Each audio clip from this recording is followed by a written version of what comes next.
wives and her 2 little boys was killed by a drunken diplomat from Kuwait, who, by the way, our law, by the way, has no effect. I'll tell you another thing. Military law on military reservations has no effect. Public law on military reservations has no effect. Once again, our wonderful, beautiful, thin sheet of paper called the United States Constitution and another nice thin sheet of paper called our Bill of Rights has been trampled on beyond repair. We have to stand up and say, this is enough, and you as elected officials are going to obey the Constitution of these United States. Number one, by first limiting the amount of your service to our federal government. Like 1 term. 1 ping only, as the Navy would say, 1 ping only. By the way, 1 term is plenty. Because if you're an evil person, 1 term you can do a lot of harm. If you're a good person, you can do a lot of good. 2 ways of looking at it. Our elected government officials have sidestepped the whole thing and says, well, with so-called Contract of America. Let me run this scenario by you, folks. Contract of America is the exact terminology that Adolf Hitler used to subvert his people in 1931. I believe we're not of that same caliber. I believe we can do better. Another thing, the contract with America is a last-ditch effort by our federal government structure to tear away the Constitution of these United States and the Declaration and the Bill of Rights. A Declaration and a Bill of Rights, rather.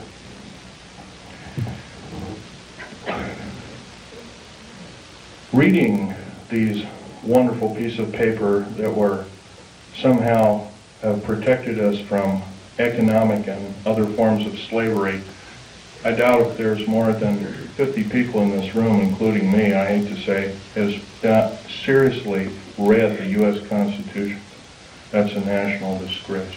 I'm beginning. I picked up a book out of a library and I photocopied it. I'm reading it extensively. Our founding fathers separated church and state. It did not legislate any form of judgeship or judge body to say that we cannot pray either in a school, on federal government property. And by the way, you cannot pray on federal government property. If you do so, you're in violation of federal government standards and laws.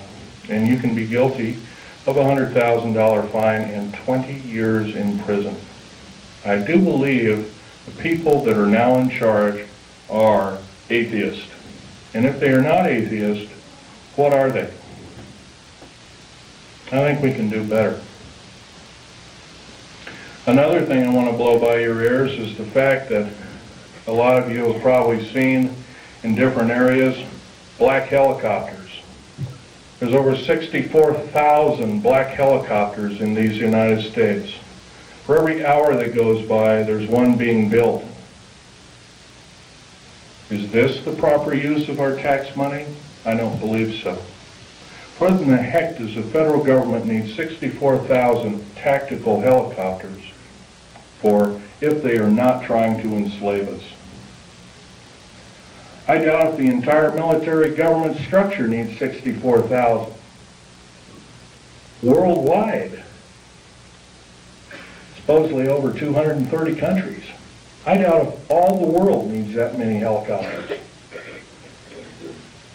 Stealth aircraft, for instance. The F-117A, there's 157 of the son of a guns going around. You know their sole purpose is?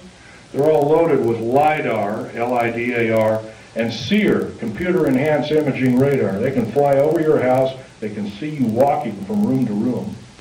They can tell if you've got an old antique rifle on your mantelpiece. They can see objects in the house with a variation, limit and capability of 1 inch to 30,000 miles. That's how accurate this is. Is this the proper use of our tax money? I would say not. Now, I worked in the federal government for a long time. I know exactly how these people handled their business. Every time I did a job, worked in a federal government installation, I was given a battery of 17 psychological and 8 other forms of tests. First of all, we're supposed to be the militia, but somehow up jumps the Brady Bill and other evil bills like it. I don't agree crazy people should be shooting firearms, but on the other hand, I do believe in vigilance.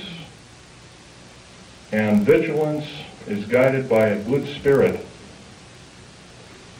who knows the difference between right and wrong, who loves God, who loves talking to God, regardless of what religion we are. And by the way, there's probably in this room, there's at least a dozen different kinds of religions. I might be wrong. But I'll tell you, they're all good. God doesn't respect what religion you belong to, contrary to what you may have been told. I can tell you, though, that if we are to allow the atheist federal government structure to enslave us, we won't have this opportunity any longer. We have to do something about it. How are we going to do something about it?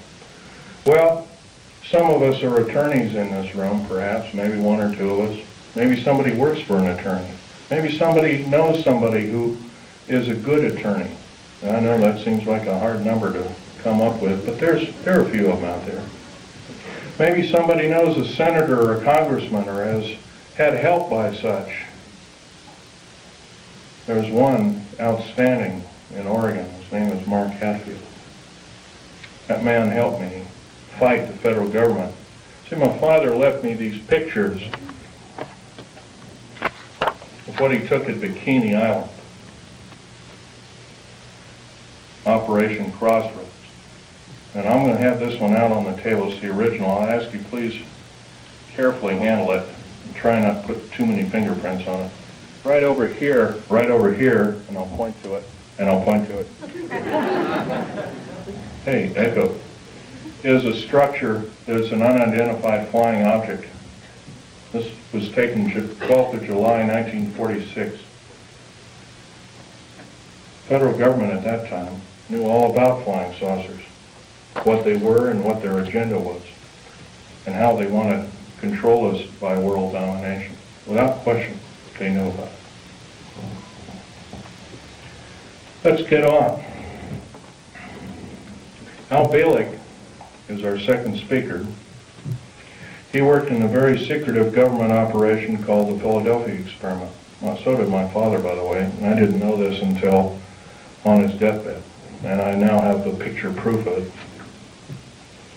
Also, I have a picture of a supposed non-human alien called Val Thor that worked for the Pentagon. He still works for the Pentagon.